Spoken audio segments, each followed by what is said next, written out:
Armed Forces Radio invite you to sit back and enjoy another strange story by The Whistler.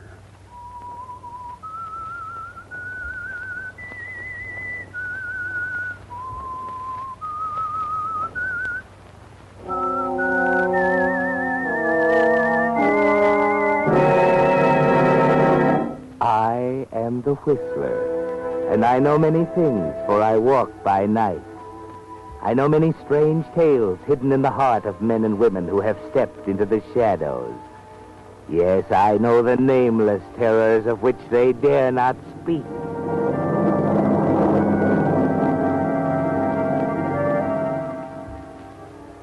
A kaleidoscope is a simple instrument, a toy, made of a tube with a few mirrors and bits of colored glass, nothing more. Yet when you revolve it slowly, an unending series of complicated patterns appear, always changing, never the same. On this midnight of December 10th, 1944, the mind of Ted Stratton, as it struggles for consciousness, is like a kaleidoscope. One of the patterns is this. Hello, darling.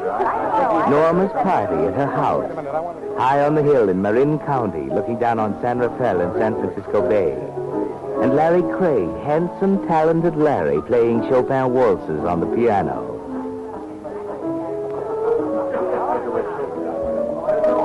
A pleasant pattern, Ted. Bright reds and yellows, sparkling, cheerful. And with Norma at your side, complete.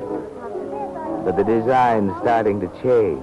The reds and yellows are fading. And deep blues and purples are creeping in. Ted Stratton, you're being entirely ridiculous. Ridiculous, my foot. This is the first time, Norma. I'll get you a little tired of it. What are you trying to say? I'm simply suggesting that your relationship with your virtuoso friend in there is slightly more intimate than pupil and teacher. Ted, It's been going on for weeks, hasn't it? you know what you're saying. Sure. Why don't you tell me? Why don't you come right out and spill it? It was all a big mistake getting engaged. That's me, Stratton, the mistake. No runs, no hits, one error. Ted, you're drunk. So what? What else can I do? Can't play the piano like Mr. Craig? Gotta do something? You have to shout. Yes. You can make a bigger fool of yourself by walking in there and telling everybody.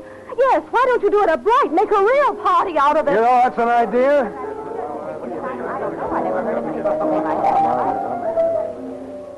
A deeper pattern, Ted. Deep blues and purples. And the green tinge of jealousy mixed with the sound of party talk and the taste of champagne. The kaleidoscope in your mind slowly turns and the pattern gets still darker. Norma's party for you. And there she is again, at Ted's side, gazing at him like a crooner-struck Bobby Soxer as he plays. Then the pattern turns red. Shut up, Craig. I could kill you, Craig. Do you hear me? I could kill you.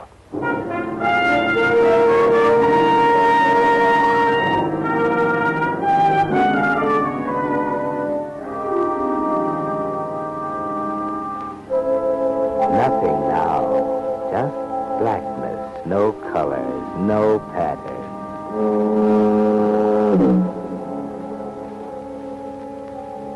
It's cool, quiet, except for the monotonous moan of the foghorn down at the point near San Quentin Prison. Cool, peaceful. The fog has turned to a drizzle, and it feels good on your head. Clears your mind, takes away the nagging ache. Open your eyes, Ted. Look around.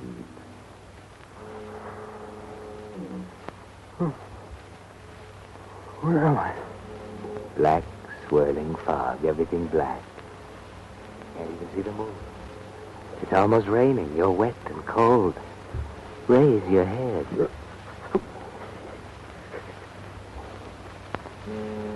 A hot knife jabs in me. Breathe in that cool air and try again.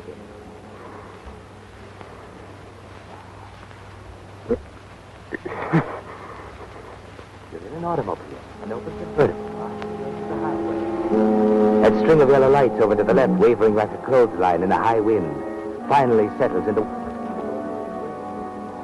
Yes, Ted, you must have stopped here on the way home from Norma's party. Party? Yeah, party. What What am I doing here? The car, who... Larry's. I'm in Larry's car.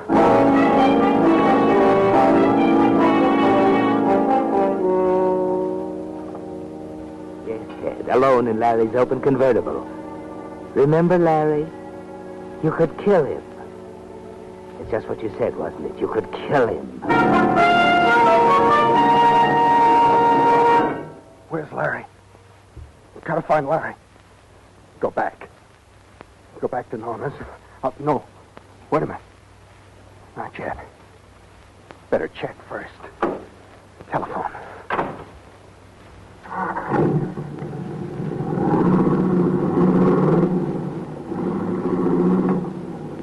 Down the highway, a half mile, Martinelli's Roadhouse. You can call her from there. She'll probably laugh and tell you Larry is pacing the floor, wondering what happened to his car.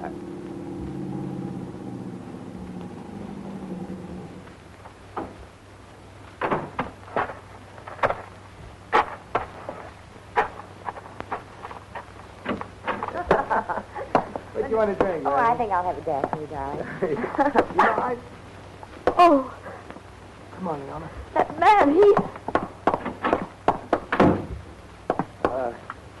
What'll you have, mister?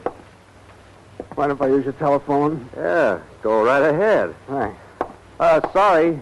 Around the corner to the right. This is the house phone. Oh, okay.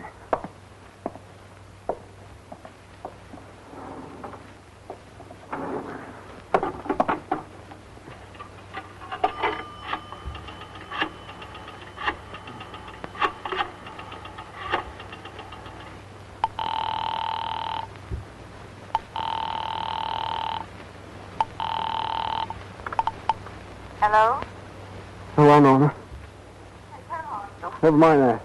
Tell me, where's Larry? Why isn't he with you? What do you mean? He left right after you did. He left? Naturally. What else could he do after that horrible scene? You must have been out of your mind. Tell me exactly what happened, Norma. I don't want to discuss it. You've got to. You have a lot of apologizing to do, Ted Stratton. That's not important now. Well, maybe not to you, but what have you done? Norma, will you please tell me what happened? Well, after you said all those terrible things right in front of everybody about wanting to kill him, you grabbed your hat and walked out. He just stood around looking embarrassed and... How long after I left? This? You must have seen him down at the highway. I must have seen him down by the highway. Ted, where are you? Hello? Hello, Ted. Hello? Operator! Operator! I must have seen him down by the highway.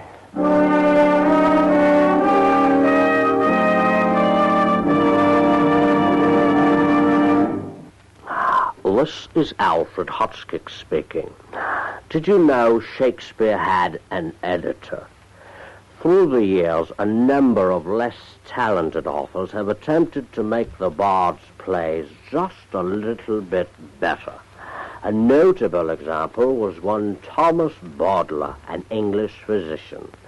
In 1818, he brought out a 10-volume set of Shakespeare's plays called The Family Shakespeare. On the title page, Bowdler proudly stated that while nothing was added to the original text, he had removed those words and expressions which could not with propriety be read aloud in a family. To some, the elimination of Shakespeare's naughty words was a wonderful idea. The poet Swinburne proclaimed that at last innocent little children could read the plays without harm. But most people believe that innocent little children wouldn't be reading Shakespeare anyway. The Bowdler Shakespeare came to be regarded as a great joke, so that today, when we speak of a play or novel that has suffered from a cutting of an enthusiastic or misguided censor, we say that entire novel has been Bawdlerized, all in memory of Dr. Bawdler, who thought he was performing a noble service to humanity, but simply wound up as a verb. And now, back to the Whistler.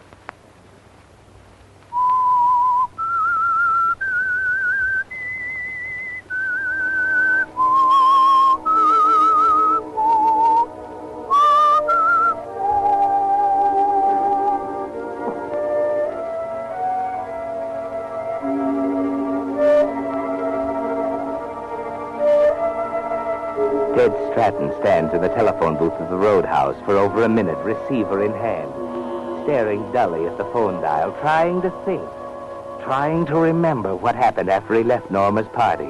Nothing, no dice. Just the red rage at Larry before he walked out, then blackness, a blank, until he opened his eyes in Larry's car parked at the edge of the highway. Norma says I left, and Larry left right after me.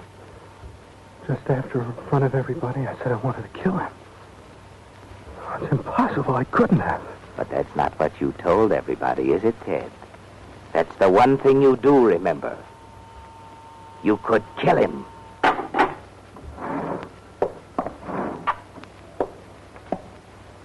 No!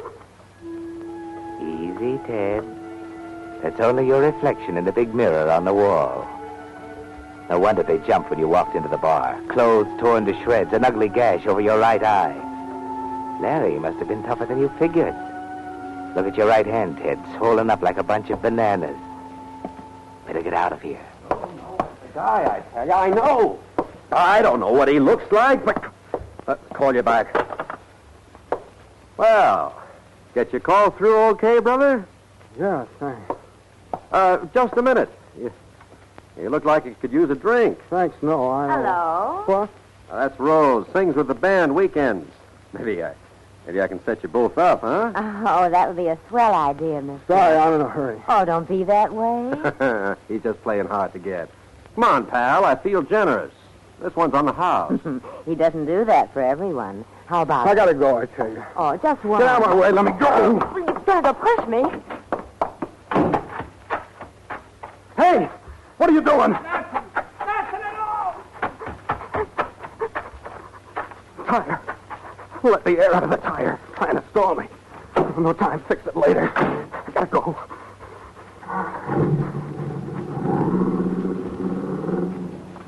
They're onto it already. You're sure of it. You can see tomorrow morning's headlines. Body found on highway, attacked by unknown assailant. Police searching Marin County for murderer. That's why the bartender was wise, tried to stall you. Lucky you caught part of that phone call he was making. Thought that flat tire would stop you today. Can't go much farther, though. It's in shreds already. Oh, look, the service station down at the junction. Got to take a chance. You're lucky. No customers.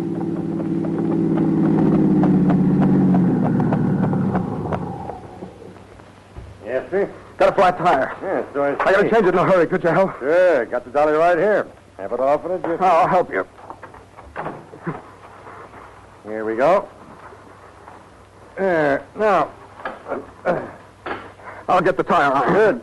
Let me see, what is it? There it is on the floor under the steering wheel. Must have been using it tonight, huh?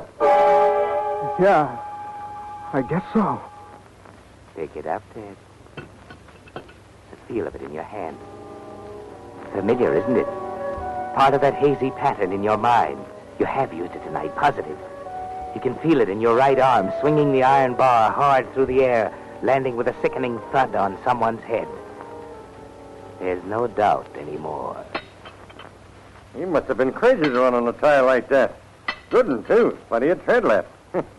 Ain't fit for the junk heap now, though. I was alone on the highway. I didn't have a jacket. Yeah, alone?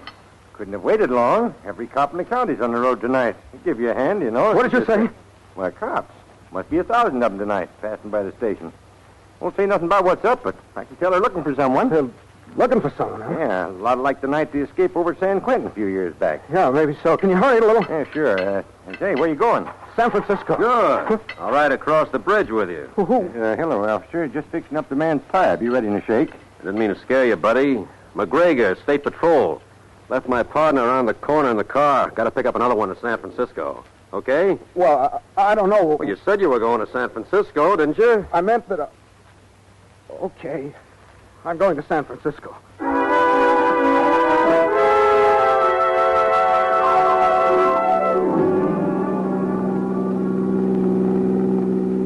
Nice night for ducks.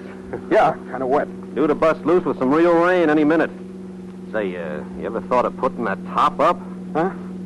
Oh, yeah, the top. This is one of them fancy automatic ones, isn't it?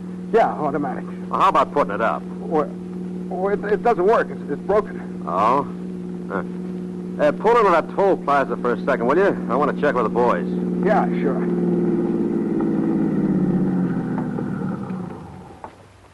Hello, Mac. Wet enough for you? Yeah. I was just... Who's this? Guys, give me a ride into town. Left Charlie with the patrol car. Gonna pick up another one at headquarters. I see. Come into the toll room a second, will you? Something I'd like you to look at. Sure. I'll be right with you, buddy.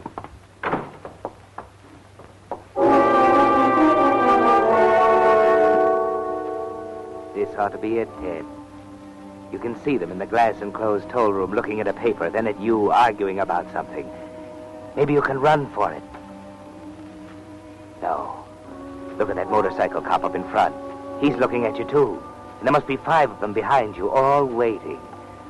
But don't sit there and shake. Do something. Wipe the seat off, anything. Ought to be a rag in the glove compartment. There. Now what?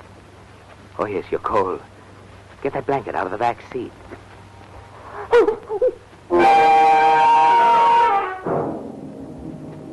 Your heart stops cold, then races like a trip hammer. There, under the blanket in back, huddled on the floor, is a body. A foot with the gray suede black leather shoes sticking out from under the blanket.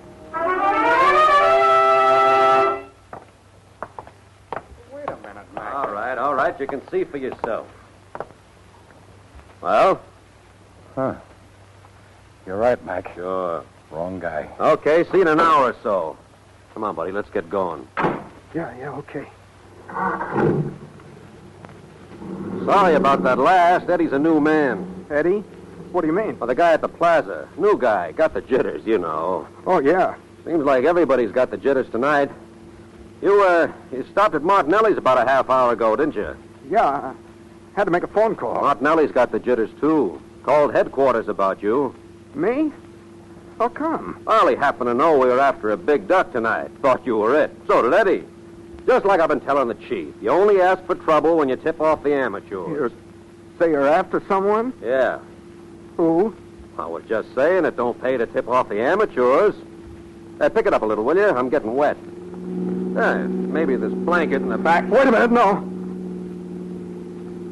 What was that? Nothing.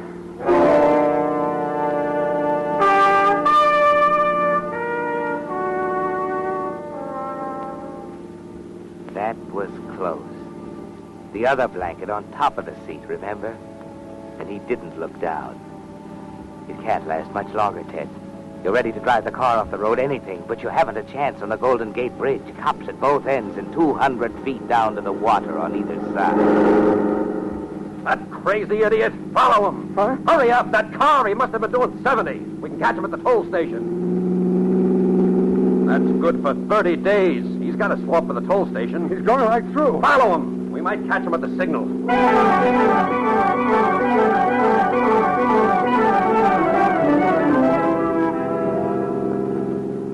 Maybe this is your chance, Ted. You'll get him out of the car anyway while he's writing out the ticket. Your luck's holding out. I knew it. Look up there. He's tangled with that truck at the intersection. Slow down. I'm going to teach that guy a lesson.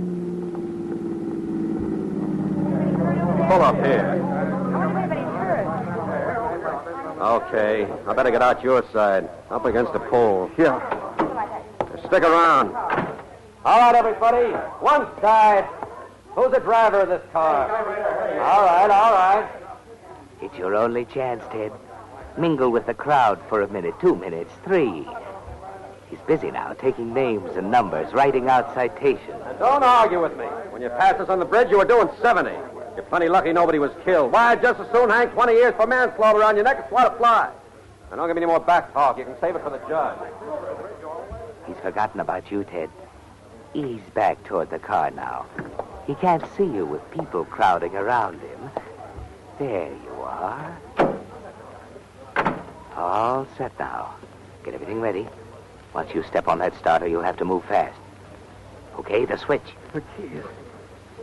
Where are the keys? I had them. I left them. Going somewhere, buddy? No, Shut up. Jerry. Yeah, Mac. Take over, will you? I gotta get down to the station. Okay. All right, get going. Here's the keys.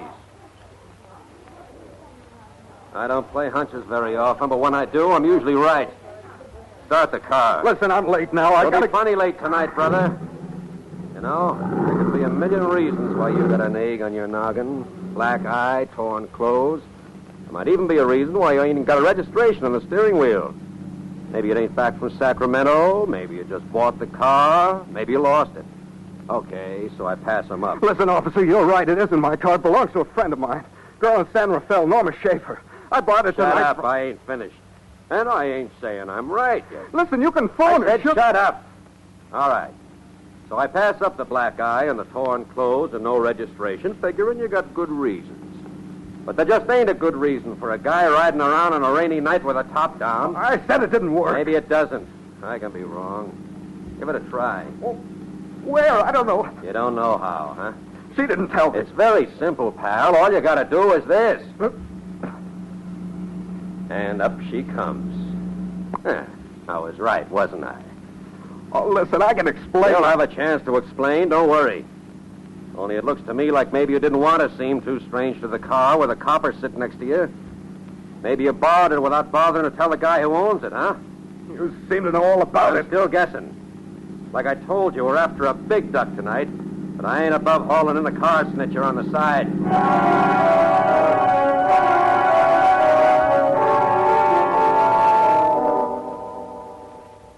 And there went your last chance, Ted. You may as well give up, spill the works. You were out of your head, maybe a complete insanity. You're in a locked room at the station now, and the car is safe in the garage downstairs. It's only a matter of time until someone looks under the blanket on the floor in the back.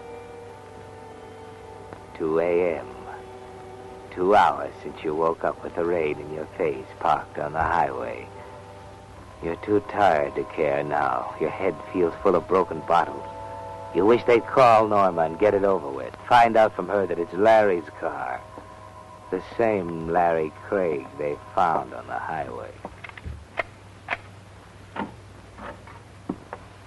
Okay, Stratton. Huh? We finally reached her. Norma? Yeah. Okay.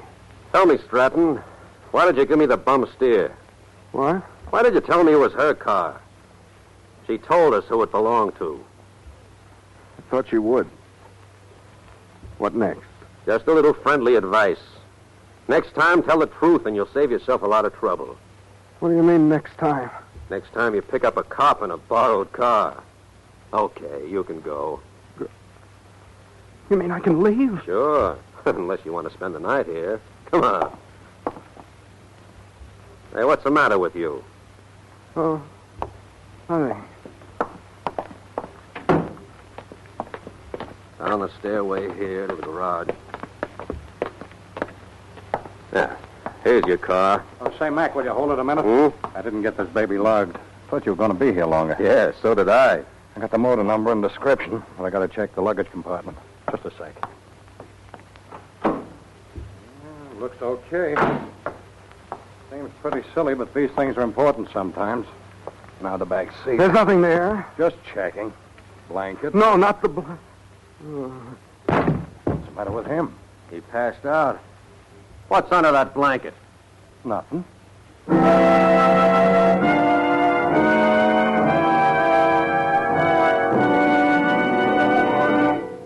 The Whistler will return in just a moment with the strange ending of tonight's story.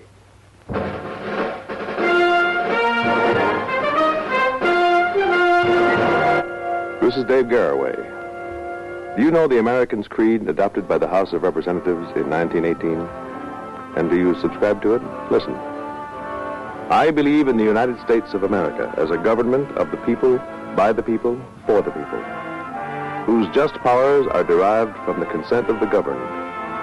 A democracy in a republic. A sovereign nation of many sovereign states. A perfect union, one and inseparable, established upon those principles of freedom, equality, justice, and humanity, for which American patriots sacrificed their lives and fortunes.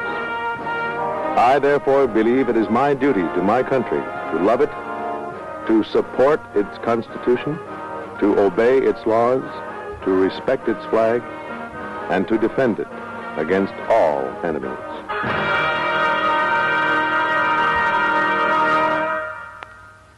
And now, back to the Whistler.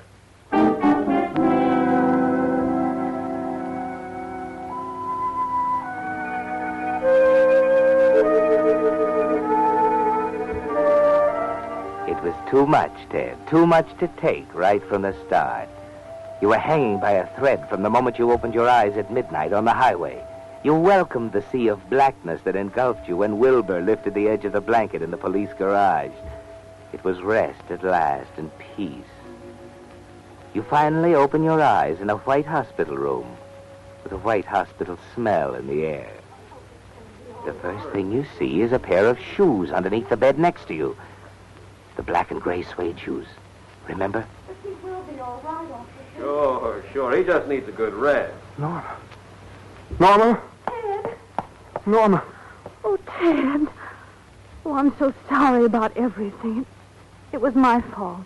Norma, those shoes. They're keeping him in the next room. There's an officer with him all the time. And brother, when you slug him, they stay slugged. He's got a fractured skull. Oh, Larry, come on in. He's awake. Hello, hero. How do you feel? Larry. I was just checking our victim. Huh? Oh, what? Okay, so he's your victim. But I softened him up for you. You must have done the trick with that tire iron, huh? I don't know what you're talking The about. convict, dear. Don't you remember? No, convict. Hey, he doesn't remember. Maybe that's why you were playing games with me. Well, in case you don't know it, Ted, he would have killed me if it weren't for you. He had me on the ropes down at the car when you came up from behind. The last thing I remember is you shoving me into the bushes and taking him on, gun and all, with that tire iron.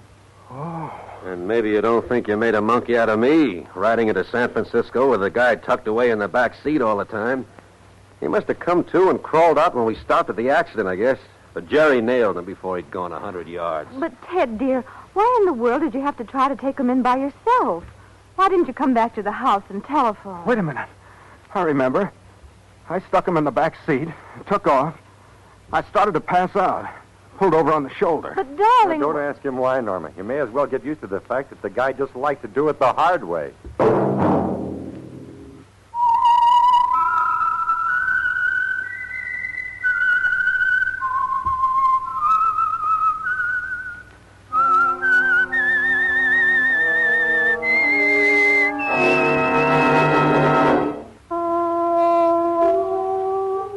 Tune in again next week at this same time for The Whistler. The Whistler has come to you through the worldwide facilities of the United States Armed Forces Radio and Television Service.